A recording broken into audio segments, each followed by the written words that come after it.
Looks like it's 4:32. We'll go ahead and start the May 4th, 2022 Washington County Fair Board meeting. And all members are present. Gary Seidel, Andy Dyke, Bill Ganger, Jerry Willie, Joy Yvonne, and we also got Mitch Nussenbrommer. We're waiting for one more, and that would be Bob Rollinger. But other than that, we still have a quorum, so we're ready to go. This is the first thing on the agenda is the time to have a public comment, and we do this twice, once at the beginning, once at the end. This opportunity at the beginning is limited to 2 minutes per individual. Maximum time for this oral communication period is 10 minutes. We do have a longer oral communication period at the end. And again, that'll be allowing you to be able to speak for 5 minutes for a total of 30 minutes. So speakers may only select one oral communication opportunity. Do we have anybody from the audience that would like to talk? If you would like to talk, please raise your hand and we will promote you. Okay, Cassie Bergstrom, hold on just a second, please. Okay, Cassie, go ahead. Hi, can you hear me? We can hear you. Okay, so my name is Cassie Bergstrom. I'm a 4-H leader for Contented Munchers. Yesterday I purchased a campsite and realized that this year they're charging $56 to camp at the Washington County Fair, which we are required to be there for 5 days, 4 nights. That's $225 total. I about fell out of my chair when I realized how much it was going to be for me and our families that all volunteer and bring animals to the fair for entertainment. I feel like that cost should be something where the people who are being entertained should pay the cost recovery explanation I was given, and not the people that are volunteering to bring animals to the fair to entertain. So I understand this year I already paid my fees. It is what it is. I have heard from other families who are wondering what they're going to do about it. I don't know how we're going to pay for our dining area that we usually reserve, so that way our club can dine together in the evening. So we can't, because we can't dine in the farm. But I just wanted to bring that to your attention. I just feel like that is very, very expensive to camp at the fairgrounds. And that's it.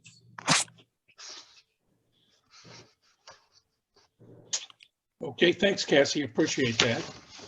Anybody else wish to speak? If there's anybody else, please raise your hand. I don't see anybody. Okay. With that, we will move on to reports. And approval of the financials. The financials, Leah did send those out.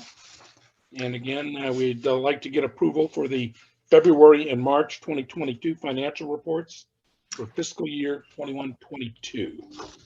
So the financials are in front of you, and if you have any questions, I'm absolutely happy to answer. Nothing too exciting going on for February and March, just a few things that are showing up. No revenue, typical staff costs, and just small costs that as we prepare for the fair. For the next couple of months, you'll start seeing in the financials upcoming the things that we buy as we get ready for the fair, such as today I ordered the open class livestock ribbons. So you'll start seeing those charges start to come through. But we'll also start having some revenue come through because open class livestock registration just opened, and those folks that participate pay for their fees. And like Ms. Bergstrom said, camping is open and those fees will be coming in. So we'll start to see revenue trickle in a little bit, but we'll also start to see some uptick in expenses as we prepare for the fair. And that is all I have, but I'm happy to answer questions. Any questions for Leah?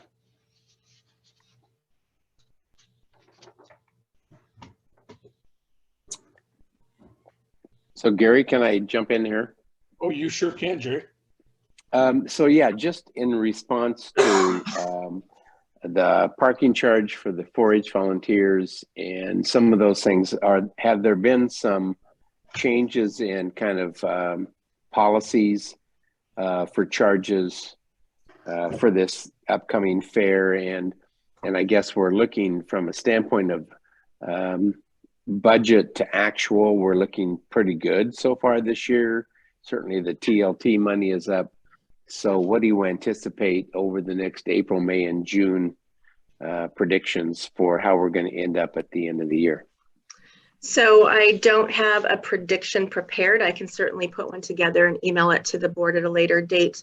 There aren't going to be a lot more charges that are coming in. So remember that this current fiscal year that we're in is a reflection of last year's county fair.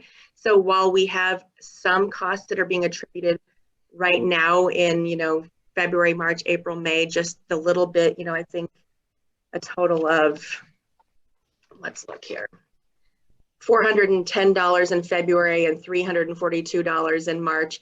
In April, May, we'll probably have something similar because most of the expenses with the next fiscal year, which is next fiscal year's fair, will actually be attributed to next fiscal year. And you will see coming up in my presentation about the upcoming fair, the contracts that we go out to bid for every year, porta potties, janitorial, parking, all that kind of stuff. All those costs are coming in at triple or more right now because of labor costs, fuel costs, food costs, and all that kind of stuff. So we run our fees as a full cost recovery where we can. And that is why you're going to start seeing increased fees of the things that we charge for at the fair. Carnival prices are going to be higher, food prices are going to be higher, camping prices are higher. And it's sadly just where we're living at right now. Things are incredibly expensive and the bids for contracts and orders are coming in, like I said, at least triple, if not more in most cases. I've got a question about camping. Yes. Is this a dry or full hookup, sewer, water, electricity camping, or is this dry camping? It's the same camping that it's always been. It's dry camping. But remember, and like I've explained to a couple of you recently, we are creating a campground out of a parking lot, which is pretty expensive. We have to fence it and we have to provide portable restrooms, and it takes people to set it up and tear it down and stripe it, and we have to order signs, and it has to have security and has to have lighting towers that are rented. When you go to a Oregon State Park, it's maybe $30 a night, but they already have that infrastructure in place. We have to develop the infrastructure every single year, and those costs are exceedingly more expensive this year. I have a comment. Go ahead. Okay, I didn't know if there's like a raise hand thing. Anyway, so and I'm glad that Jerry had brought this up because I was looking at that, and in full disclosure, it affects me directly also. We plan on camping there during the fair because my kids are still showing. Is there other costs associated with the fairgrounds, with the camping aspect that could be looked at? Like, is the transient tax charged to those spots? And if so, could there be a waiver? I mean, it's a Washington County fair. If it's a Washington County transient tax, you think like something in-house, we could find a way to bring some of those costs down? So we have to pay tax, even as a county agency.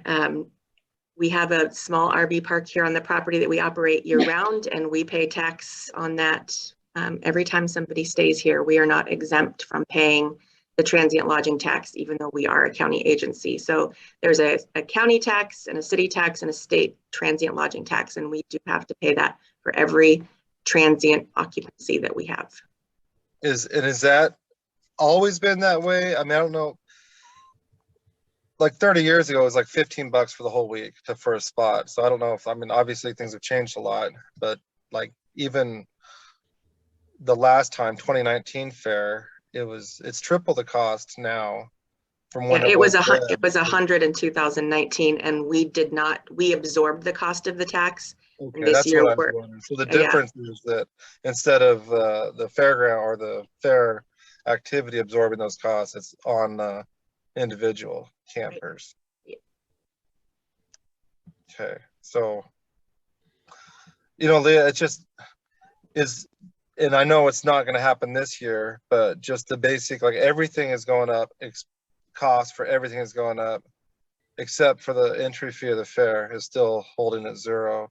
Is maybe now a time to kind of even, or if not this year, since we're mid-swing, is take another look at that for upcoming fairs to see if maybe we should associate an entry fee that would cover some of these more general costs?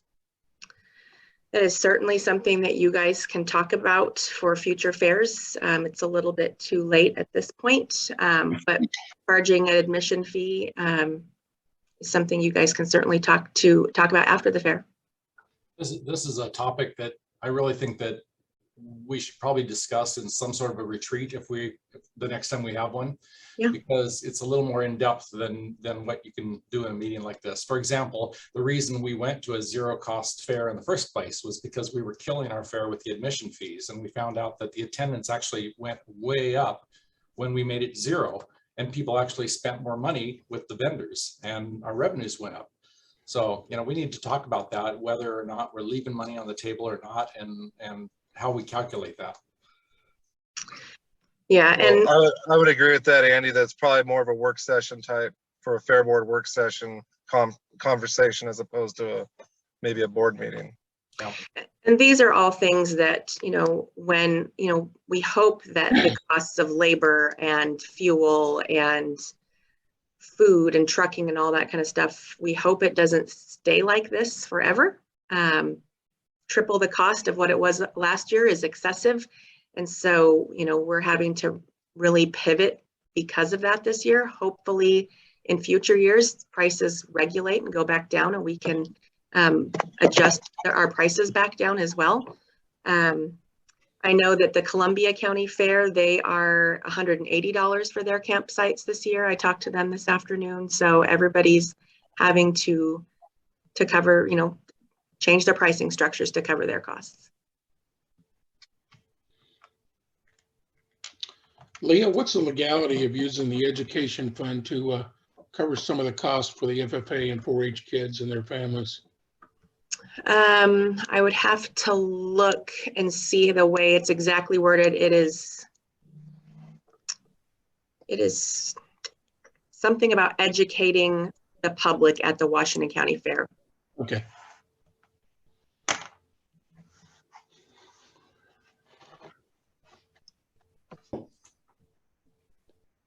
Yeah, even the issue of rates on the campground is a complicated issue because it was the type of thinking where we wanted to keep rates extremely low that got us into a jam in the first place, where there was just simply no revenue at the fairgrounds to fix anything up.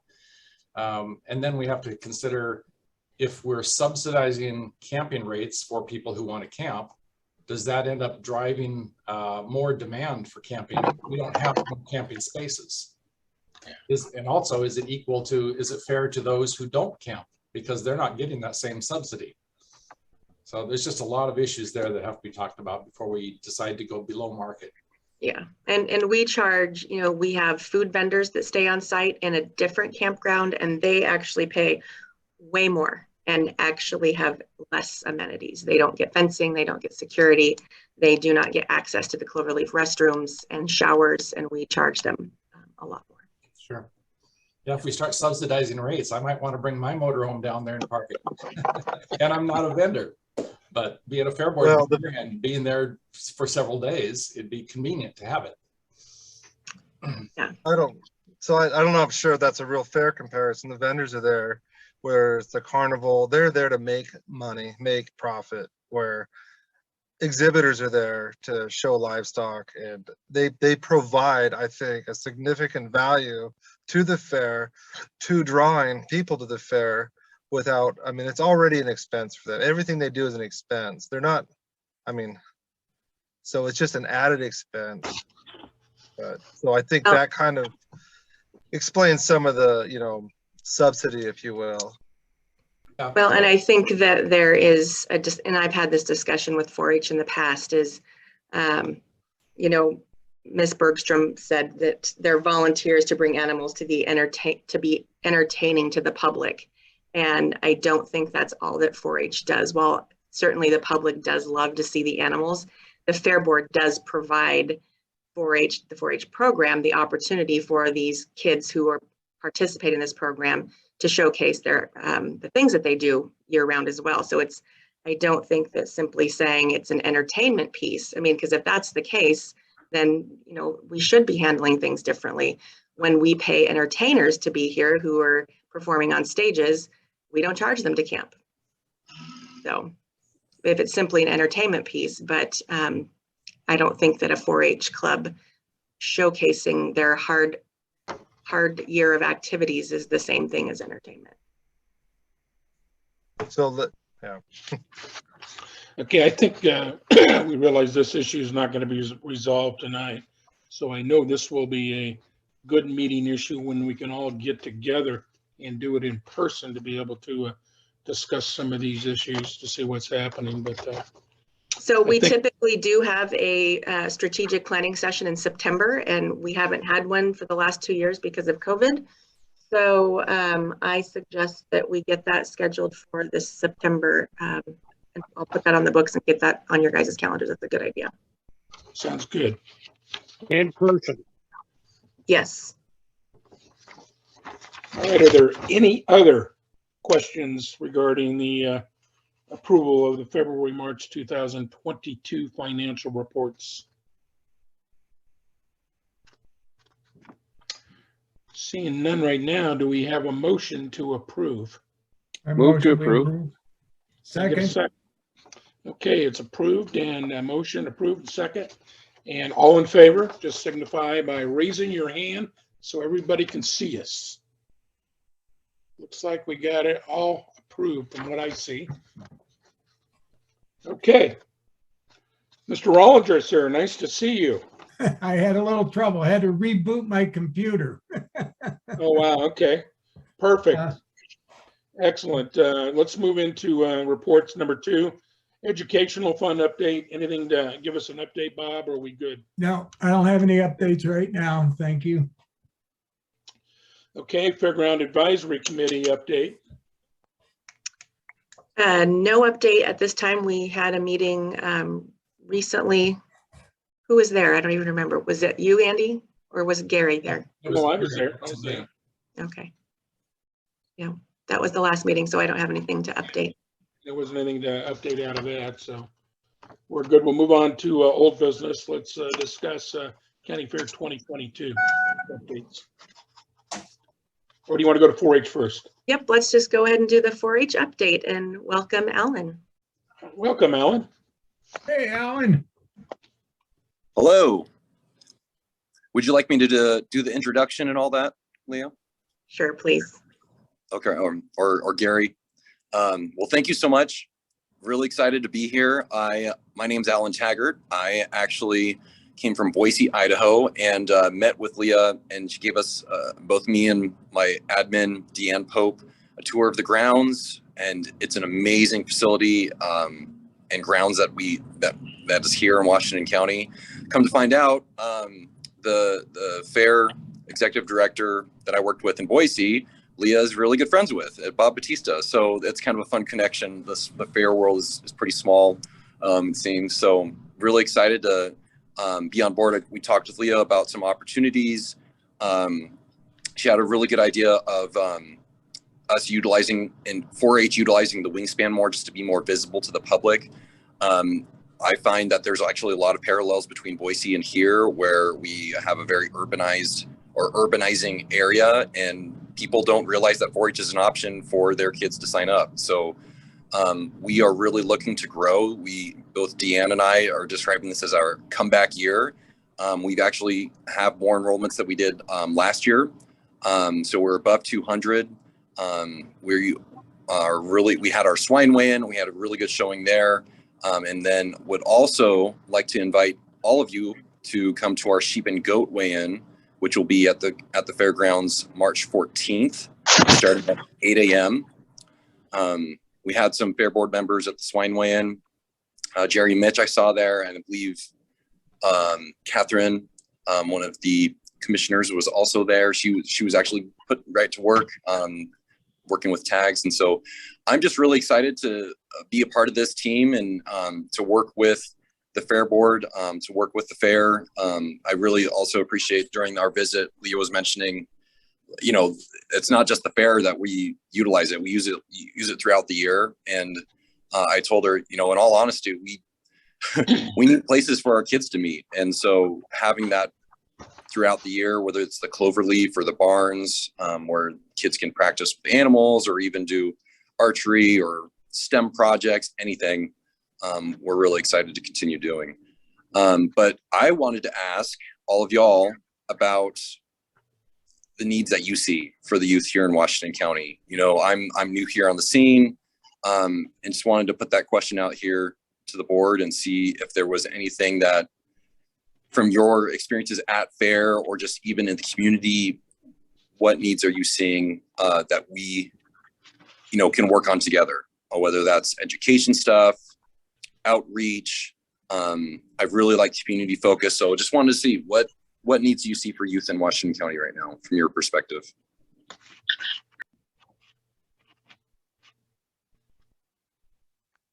That's a big question. Well, while they're pondering that question, like Alan said, we had a meeting, I think that was last week. It already seems like a really long time ago.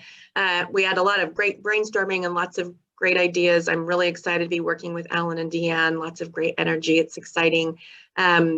It looks like we might have 4-H dogs coming back to the fair, which is really exciting. We haven't had 4-H dogs at the fair for a really long time.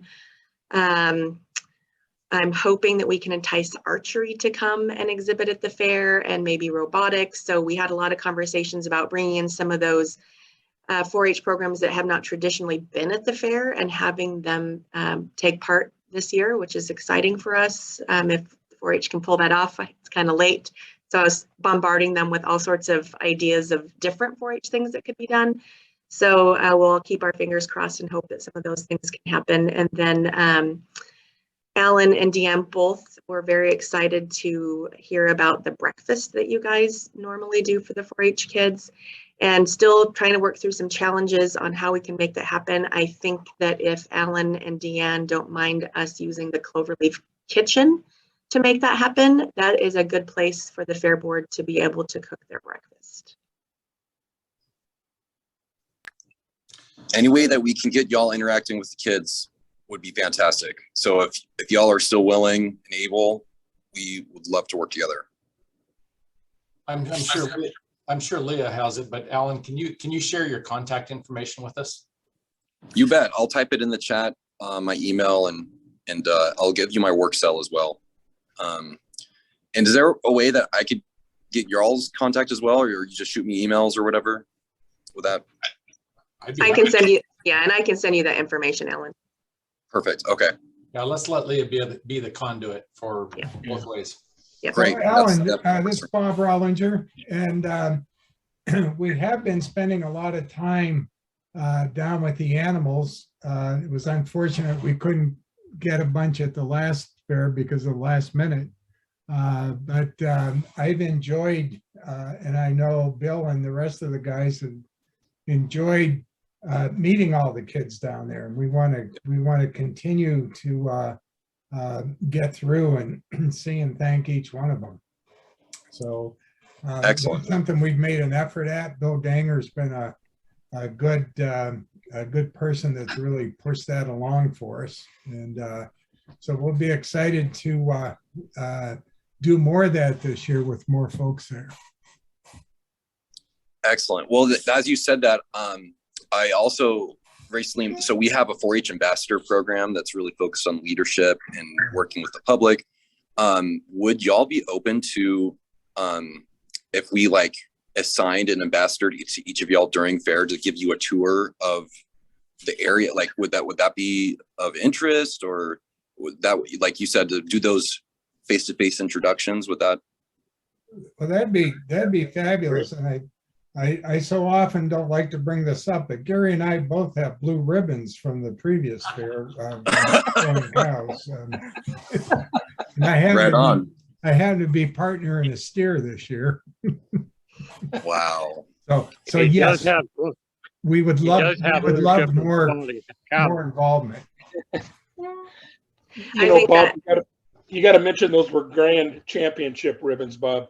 I'm sorry, grand championship ribbons, and they are hermetically sealed in a vault in Leah's office.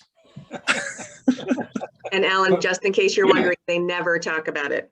Oh, I see. I Okay. never bring it up, but Yeah. we have had a lot of fun starting down there. And if we could expand, seriously, if we can expand on that, we'd love to do it. So Alan and I had a quick, brief conversation about maybe ambassadors partnering with Fair Board members, kind of almost like junior Fair Board members or something along those lines. So if you guys are open to it, Alan and I will continue to explore that, and we will work on that and keep you posted. We think that that would be a really great program to develop.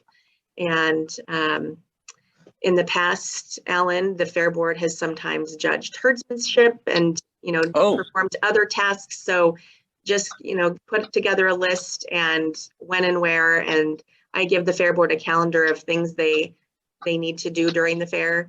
We give them job duties, so we can roll that in, and they'll be happy to do those things for you.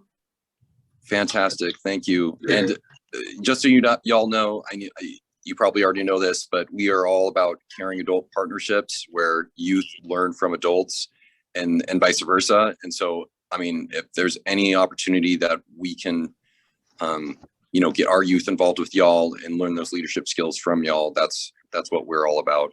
But I'm, very excited about the future and the possibilities. Very grateful for Leah's ideas because I'm an idea guy. I love brainstorming, and I think that is what we're going to need to do to grow the program here in Washington County. So, Excellent. Yeah, thank you. Any other questions for me or thoughts?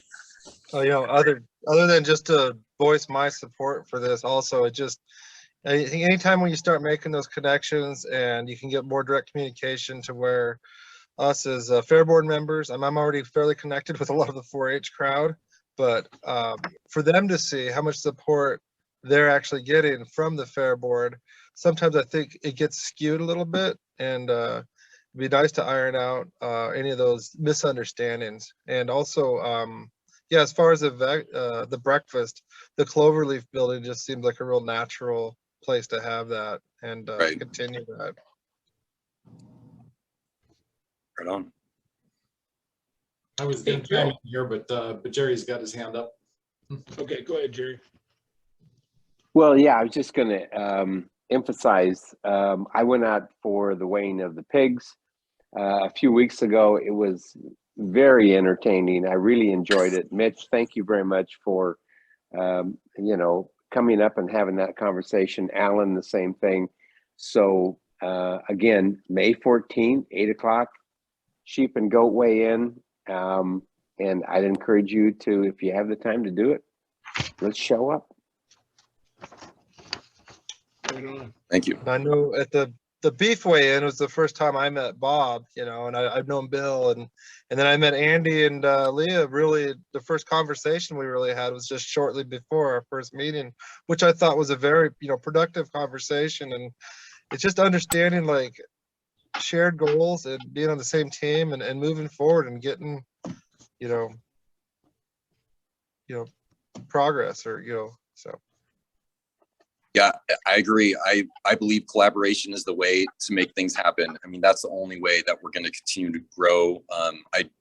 One other thing Leah and I talked about in Deanne was just that if people only knew what we did, that it's an awareness thing. It's not anything else. It's a marketing thing. And us being present at the fair and more visible is going to just bring more of that. And so really, really excited for that. Hey, Bill, Can I just add one more thing before we move on from 4-H? Is that just my excitement, I guess is the best word, to see Alan come on and Deanne in these new positions. It's just not taking anything away from the current, or the last people that were in those places. Is it truly, to me, it feels like a kind of a new start, a new leaf, where I'm very optimistic for our future, is I guess what I'm trying to say. So I'm glad to have you aboard, Alan, on 4-H side of things, and I hope that the Fair Board will continue to support 4-H as much as it has. Hey, right on to the same topic, Bill. I know this was the first time in a lot of years that I haven't been able to make the spaghetti fee. How did that go? This year we set a record. We Excellent. made $6,700. Wow. And Bob Rollinger was our auctioneer, and he could sell anything for a dollar. So, My son bought a $400 apple pie. yeah, Oh, that's right. right on. I mean, rhubarb strawberry pie for 250, apricot bars for 140. And we had a lot of Rotary people there that helped us out, and 3 or 4 Fair Board members. So it was nice to see everybody, and we had a great night. Excellent. Good. Wonderful. And just for those of you that don't know, that was a FFA fundraiser. Okay. For scholarship funds. Yep. Right on. Okay. Well, thanks, Alan. Let's move on to County Fair Update 2022, Leah. Come in my drawer. So thank you guys, and thank you, Alan. Yeah, we're very excited for lots of different new, fun, exciting things this year. So, but now I get to talk about the things that aren't so fun, and that is procurement and operations costs that are much higher. I, talked about that a few minutes ago when we were talking about finances. And, every year we go out for bid on porta potties and janitorial and parking and all the different things that we have to pay for. And the costs have been staggering. I actually asked the county procurement department to go back out and rebid the porta potties, and they came in at the same price with the second RFP. So I just thought that something had gone terribly wrong with the first bid, and we put it back out there, made some small modifications, and put it back out on the street, and it came back at the same price, which is triple the cost over the 2021 fair, and over 4 times the cost of the 2019 fair. So costs are skyrocketing. Albert got quotes for equipment. We have to rent a lot of equipment. We rent 24 light towers. We don't have adequate lighting in the fairgrounds. We rent a ton of generators because we don't have adequate electricity at the fairgrounds. So we have to rent a lot of equipment, and those are coming in at triple the cost, and they have labor and fuel surcharges attached to those bids and quotes as well. So it's going to be an expensive fair. What that means, I don't know. I guess we got to hope that more people come and spend more money to cover some of these costs. We're very lucky that the TLT has rebounded, because we might need some of that TLT money more than we normally get. So in the past, when things have not gone as planned from a budget standpoint for the fair, we've had TLT money to dip into. We might need to do that. We're just gonna, it's all really at this point, we just are gonna have to wait and see. But I do have the staff tightening our belts on absolutely everything else that we possibly can. If it's not crucial, if it's a nice to have, we're not doing it. Because the costs are just so high. So the other thing is equipment availability is very limited. We've ordered 24 light towers, and we've ordered a lot of different generators, but they are already giving us warnings that if the fire season is bad like it was last year, that some of that equipment may not be available to us. So those are some challenging things that we'll have to work through as well.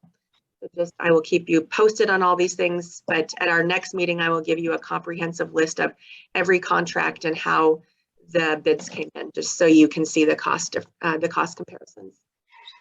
Entertainment, moving on to something a little bit more positive. All the entertainment contracts are being finalized. We've got lots of great acts for our family stage and our music stages, and lots of great exhibits, such as our fallen veterans exhibit that we will have.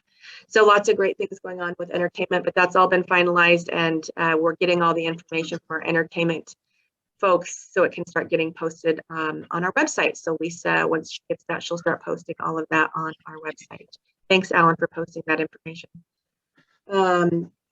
Vendor sales are going well. Bob O'Loughlin is our vendor coordinator. He works for us 24 hours a week part-time, and he is just about sold out in the wingspan and just about sold out for our outdoor spaces. So that's really great news. We did increase the cost slightly for the cost of a vendor booth because electricity and water is higher. So we've got higher costs there. So we did increase those costs. Concession sales are going well, but we've got some concerns with concessions. Right now, Cisco and US Foods is who delivers food to mobile and concession stands. And normally they also provide food for restaurants.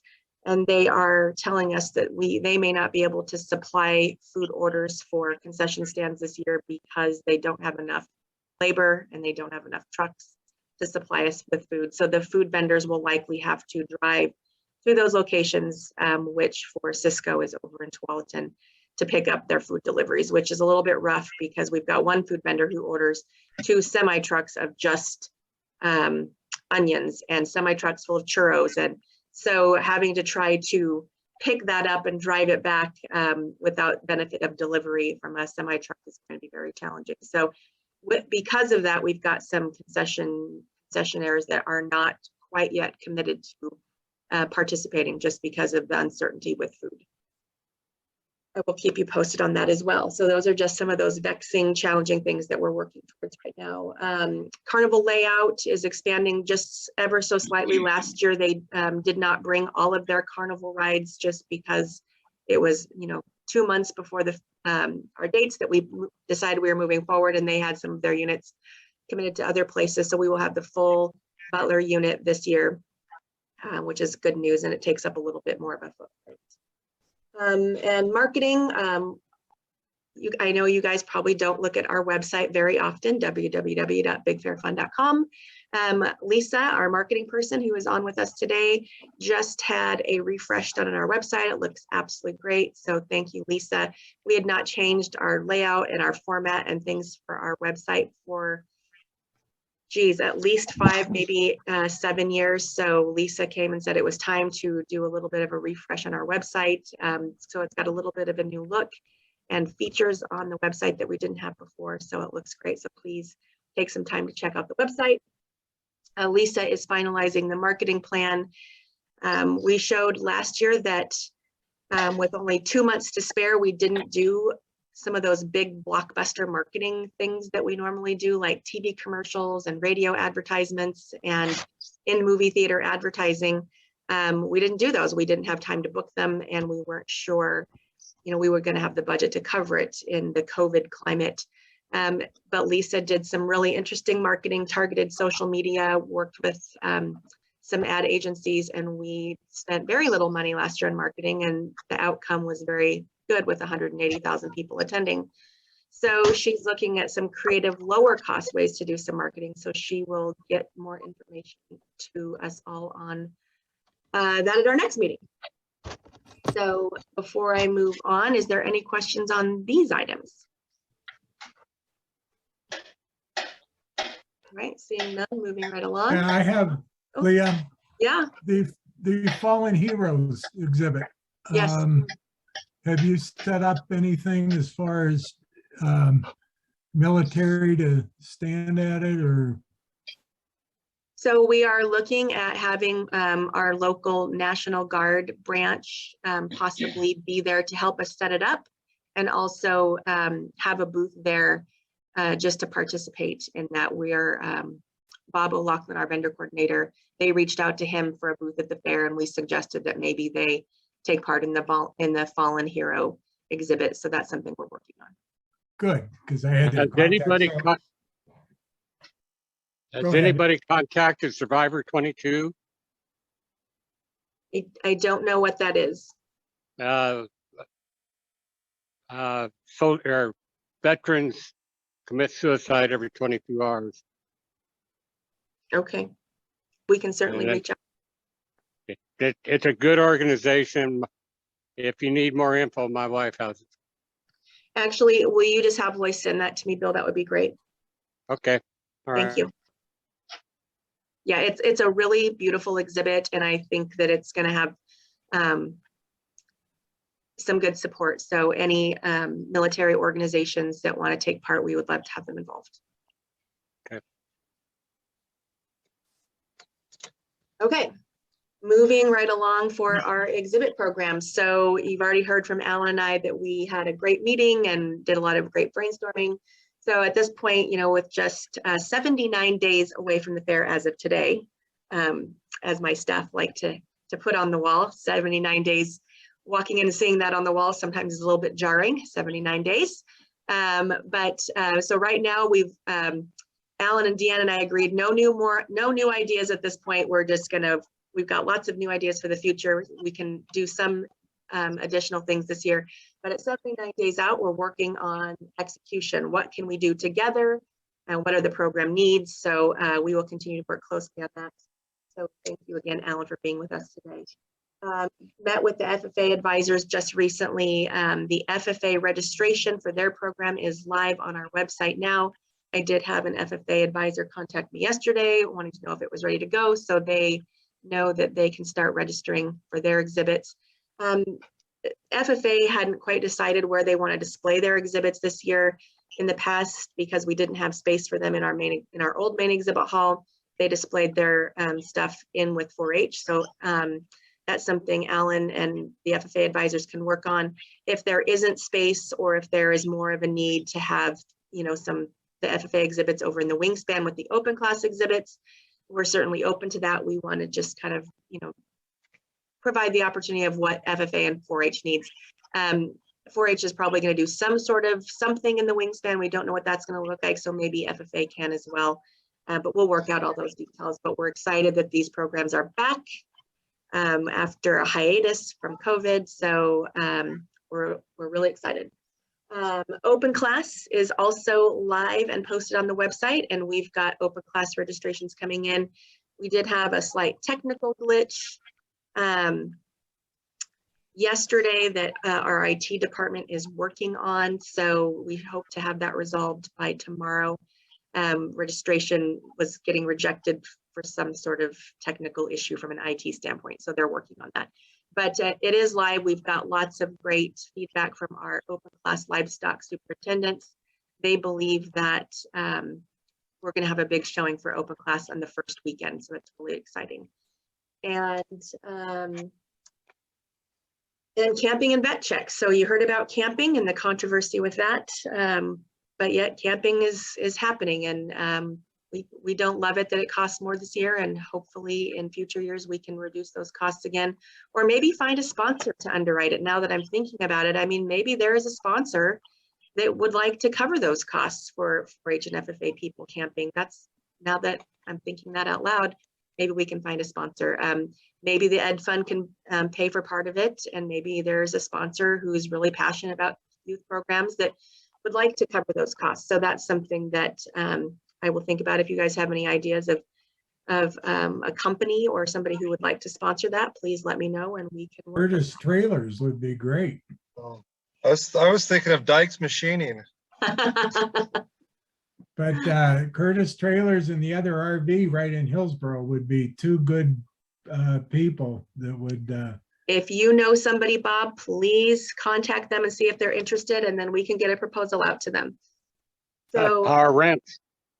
same thing, if you guys have contacts as Fair Board members, please do reach out to those companies and ask them if that's something that they would be interested in doing. And if they are, we will absolutely get a proposal over to them right away. I think that would be a great opportunity. What kind of money would we be talking about? Let me just do a quick.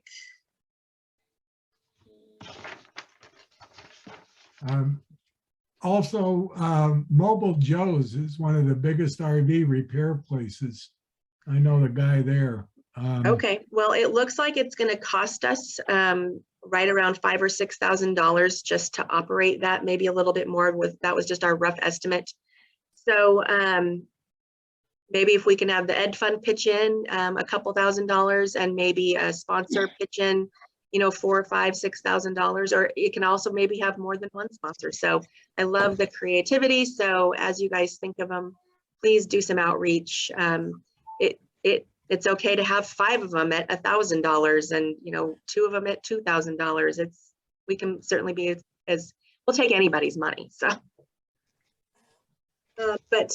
So camping registration is live. If we can find a sponsor to underwrite those costs for 4-H and FFA families, that would be fantastic. So, and then lastly, Banks Veterinary Clinic has committed to performing our vet checks as required by the state at no cost. So if any of you know Christina Bernards and anybody out at Banks Vet, I have profusely thanked her. Please profusely thank her as well. That is a huge service that they provide to us. That is required by the state for us to do vet checks before animals come into the fairgrounds. And it's always very stressful to make sure that we've got a good qualified vet who understands large livestock. I remember years ago for vet checks, the only vet we could get to commit only knew horses. And so he didn't, he helped us out, but it was a struggle because he didn't know anything about other types of animals other than horses. So we're very, very grateful to that. So that is kind of all I have to talk about for the fair today. I'm happy to entertain other topics, answer any questions, but just know that the staff, while we are short-staffed to some degree, we are working away and we're making it happen. I see Alan raising his hand. Yeah. Hey, thank you. Just to speak to the wingspan tabling idea, we have been talking as a team on how to approach that. We would love to have a space in the wingspan. We chatted about doing like making take activities for families to come through and do an activity, and we may actually be partnering with master gardeners from our office and other extension, so it can be a little more. We make sure there's someone always there. It's not just like a table whenever we want. We're trying to explore that option right now. So please count us as interested and still in formulating that plan. And the other thing I wanted to ask about was I know that in the master plan there are ideas for revamping the barns and that basically everything outside of the wingspan. Do you think well, one, is there a potential for doing sponsorships, and two, was there any ARPA funds that y'all received as a county that could be, I mean, that's probably already passed at this point. The ARPA meaning the American Rescue Plan Act. I know a lot of counties got funds from that, and I just wanted to know if that was a thing. I'll let Jerry answer those questions. The master plan is managed by the County Board of Commissioners, not the Fair Board, but and I know that they're working on some strategic planning as it relates to facilities. And while the fairgrounds didn't get any ARPA dollars, I don't know anything about ARPA dollars. So. Well, and I'll respond to that really generally, because we are currently working on the allocation of the second tranche of ARPA money. Remember that that money has to be allocated out over the next 3 years. And so it's a long runway for that.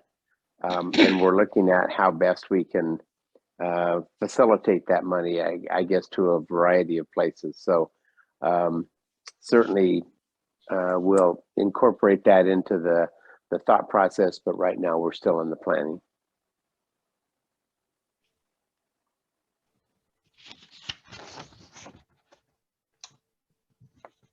Leah, do we have any new business? I do not have any new business. Do we have any? Oh, wait, Mitch is raising his hand. Okay. So I guess this would be the proper place. It's not really 4-H related or anything like that, but it has to do with something that's been on my mind a lot as far as what the county fair is now compared to what it used to be. It just seems growing up and going to the fair, it was felt a lot more community oriented.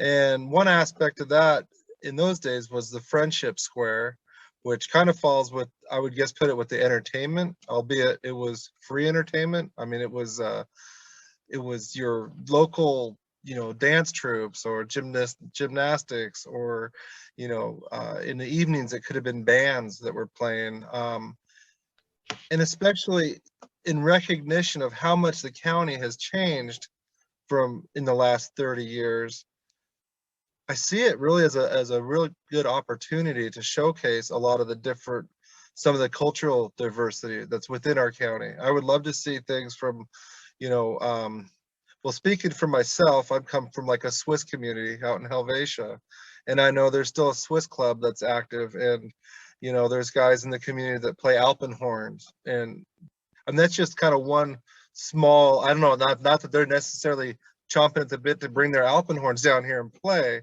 but I'm guessing that if you go throughout all these different communities within our county, that you might find, you know, whether it's the you know, the dances and the things like that, the different you know, people do. So I guess it's kind of just trying to flesh out this idea of how to reintroduce some of that kind of entertainment slash community sharing kind of opportunity at the county fair. And I thought about this 2 months ago at our fair board meeting when Leah was going through the entertainment, and I know that spot that was historically the Friendship Square, I think what it was called, and then it's been like kind of a beer garden type, you know, tap room setting for a few years. And I guess apparently last year it was just like tables just for seating for eating. If that was a space that we could use, I know nothing gets done without the legwork to do it. I would be one. I'm always putting more on my plate, but it's something I feel is like kind of would be a good ad for the fair. The cost would be very negligible. It's, you know, because they're not getting paid, you know what I mean? And the only people I really ran this by, I think, was when about a month ago when Bob Rollinger invited me to the spaghetti feed. I kind of ran this past him and see what he thought, and he seemed to support it. And again, I haven't talked to Andy and Gary and Bill about this. It's kind of a new idea or an old idea revisited. Again, the 79 days might be a little bit tight on putting it together for this year, but it's something I would like to really kind of bring our, albeit a bigger community than we were in the past, bring that bigger community, you know, together. And the fair, I think, is a natural place for that to happen.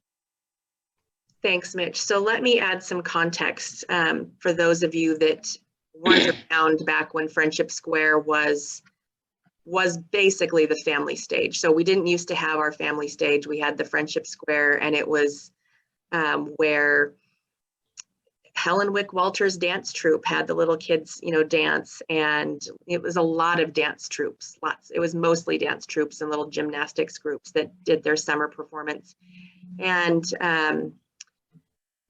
in the evenings it was mostly paid entertainment. We didn't have a lot of paid entertainment back then. There was very little paid entertainment. Yep. So that was our entertainment stage. So years ago, we turned that into the Friendship Square. The stage, you know, rotted and fell apart, and that whole area got redone, and we've turned it into something else. And that's when we began the family stage. And the family stage used to, in the morning, would have morning and early afternoon would have those free entertainment, you know, the dancers and things like that. And then the evening would be the hypnotist and the clowns and the jugglers and all that good stuff.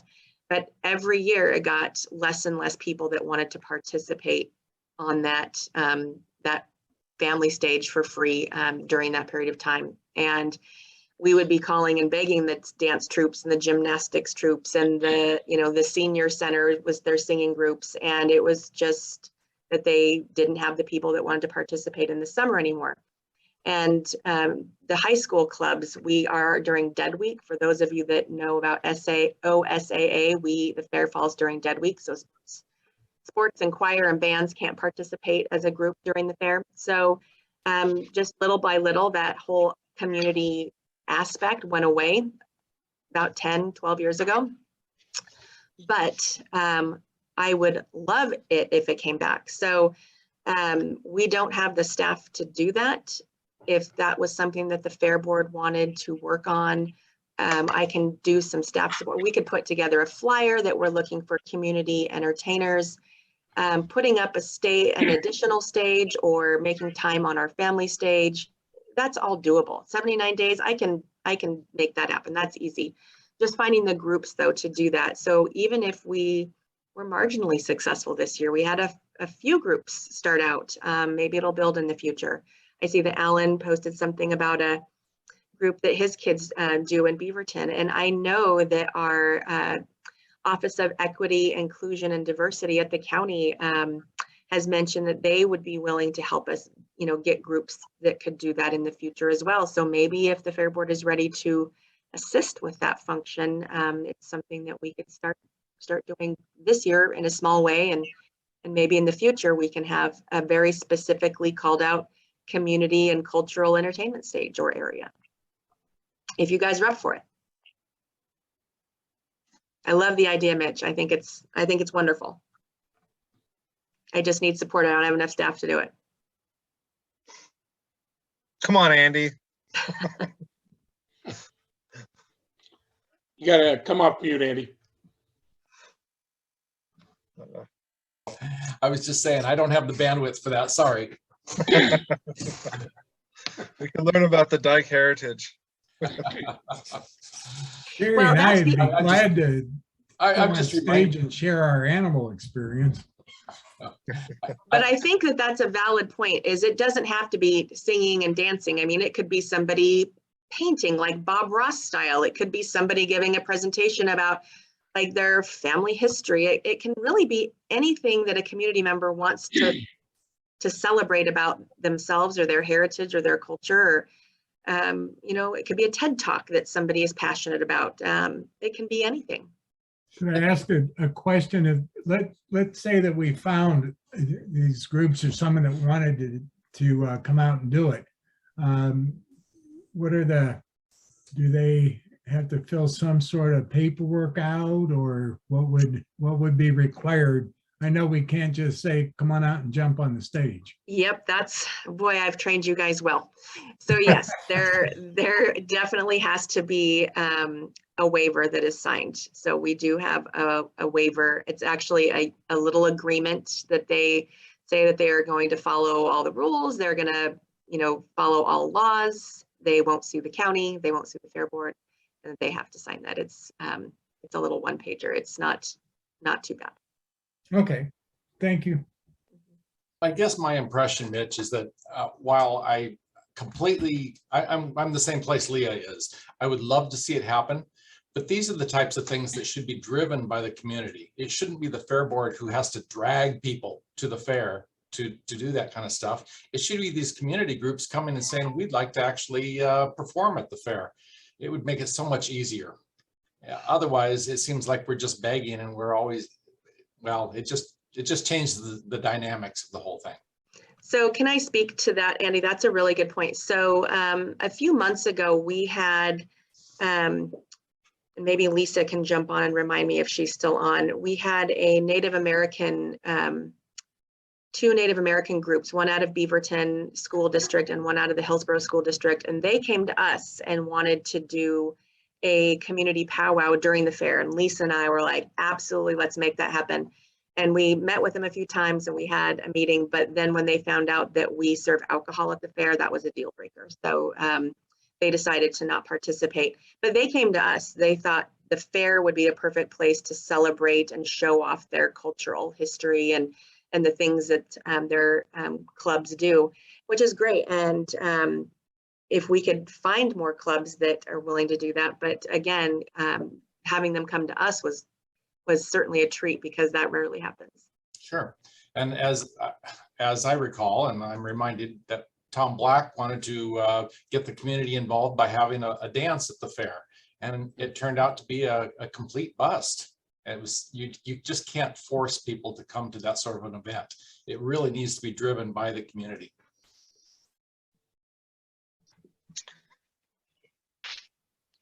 Well, yeah, I mean, and Andy, I guess my response is that, is there anything available, like put it out there? Is it an option at this point? I understand you're not going to go out there and start soliciting every Girl Scout group to come and do their skit on stage, but there's avenues for that. There's like Leah said, I think a really good place to start would be the diversity, equity group within Washington County. They've probably got feelers out. We all have, different circles we run in, and just to talk about it or spread the word. And maybe there isn't an interest. Maybe it's just my interest, but I think that hopefully it's a shared interest to bring some community back to this fair and not have it feel as much as just a commercial event. Yeah, a lot of times, Mitch, what we try to do is we try to do this back in October, November, as we're Yeah. starting to reach out to the groups and plan to make sure we can get it intake to make sure it goes off well, to be able to deal with this in here. So those would be the main things in the planning for the fair for that to happen instead of just doing last minute stuff. And Gary, and that's why, you know, I said maybe 79 days is too last minute. I wish I would have brought it up 2 months ago. I was having issues with the technic, you know, the software, and it was my first meeting. Yeah. I'm not coming in here to crash in and say, hey, this is what everyone's doing wrong and this is what we need to change. I'm just saying, this is something I've thought about. It's outside of my comfort zone. I haven't gone out and solicited cultural events across the county, you know, either. But it seems like a natural place to bring our entire community, you know, broad span community. And it is an interest of mine. I'm interested. I'm interested about people. I'm interested about different cultures, and we all know someone. And without you know, intel or different people. So I don't know. I'm willing to put energy this direction. Sorry, Mitch, sorry to cut you, but I'm kind of interested in this plan, and I'm volunteering myself as a community member too. So Leah, no, I can work with you. Like I can see what I can pull in from the community because I'm also on the Arts Council, so I can take some help from the Arts Council too to see what can we have, at least an assessment of, is there a possibility that if a group is already performing, they don't have to rehearse again, they just come and perform on a different day at the fairgrounds, right? So put me down and I can work with you, and then Mitch, I can take feedback from you, and help. So Adjoy, yes, and you're someone that I would like to meet. You know, I haven't even met all of our fellow Fair Board members. I can't wait till we get, hopefully next Fair Board meeting, we're together in the same room. It helps me a lot, at least with communication. And Adjoy, if we could get together as a subcommittee of the Fair Board, and I know Bob that Rollinger, I think you have a lot of connections through Rotary. Maybe it's something that you'd be interested in joining us, and we could just kind of flesh it out a little more. Sure. You know, and if it's totally too early, maybe. No, I said I'm totally in it, so I'm totally up for it. Love to see the diversity in our community, come showcase the talents, the culture, just be a representative of what the Washington County is, right? So I'm Excellent. happy to provide some staff support. We can create a flyer. We can put information on our website and get that out to you guys. So we can take this offline, and I can email you, Mitch and Ajoy, and maybe we can set up a quick Teams meeting on another day to really talk about what you're thinking and what you'd like to see in a flyer, and we can get something developed and we can get it out there and see what happens. Excellent. Thank you. I do like the passion, so. Yeah. We have a strong connection with the Latino community too, with the M&M Market people and the cultural, Central Cultural. They're all people that we have met with and dealt with in Rotary. So that probably is going to be more like next year though, because these people need a lot of notice to do these things and get them planned with what their activities are already. But be happy to meet and talk about it. Yeah. Okay. Okay, Leah, do we have a CAO report today or? No, not today. Rachel Fuller, our Assistant County Administrator, was not able to be with us today. I meet with her every 2 weeks and we check in and talk about, what things are going on in the county. And really right now with the county, it's budget season. So they are working on budget. I think the budget was just posted to the county website in the last few days. So that's what our county administrative staff is really working on, is the budget right now. So we will probably see them a little bit more after the budget is approved. Jerry, is there anything that you'd like to add from a county commission or county administrative, anything? No, I think that's a good overview, Leah. We are all up to our ears in numbers, which makes me very, very happy, except for that the numbers don't match up right now. So we're having some struggles with that. But yeah, I agree with that. We're in budget season. I do like the conversations, though, that we've just had. And and consider some other options. So I'm hopeful that we can continue that conversation. Certainly, maybe after this fair, because I realize, as you've indicated, we're 79 days out. So, but we can have more conversation on all these things. But so that's all I got. All right. Okay, with that, oral communication 2, this is the time where any member of the public can now speak for 5 minutes, and oral communications for this period is limited to 30 minutes. Do we have anybody in the audience that would like to address the board? We've got Jan Har who would like to speak. Go ahead, Jan. Hi, can you guys hear me? Yep. Okay, thanks for having me and the opportunity to speak. I just want to remind the Fair Board that the horse fair will be July 6th through the 10th at Yamhill, and we would love to have any of the Fair Boards come out and visit our horse fair. We still are part of Washington County and the horse fair. So again, we'll be out there at Yamhill County Fairgrounds July 6th through the 10th. And we'd love to show you around and have you guys meet some of the horse kids and leaders. And so we'd love to have you. The other question I have is being on Facebook, like social media, I did see that there's a posting open for a fair manager. Is that, I'm confused on what's going on. Is that true, or is that a new position, or is that something that was prior to COVID that they had to take off and now they're opening it up again? It's a position that we were actively hiring for when COVID hit and we took it down. It is basically a deputy position for this department to assist with the fair and event operations. Okay, thank you.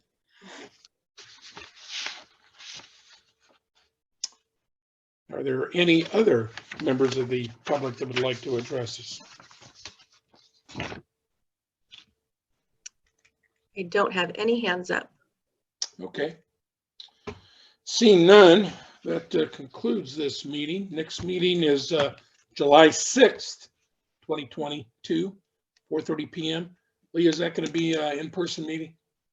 So tentatively it will be in person. So there's two things that have to happen to have an in-person meeting. So I don't know that if you guys are all aware that if we have an in-person meeting, we still have to have a virtual option that is now required. And so we can never just have an in-person meeting. We can have just a virtual, but we can't have just an in-person. So we have to have a virtual piece that goes with that.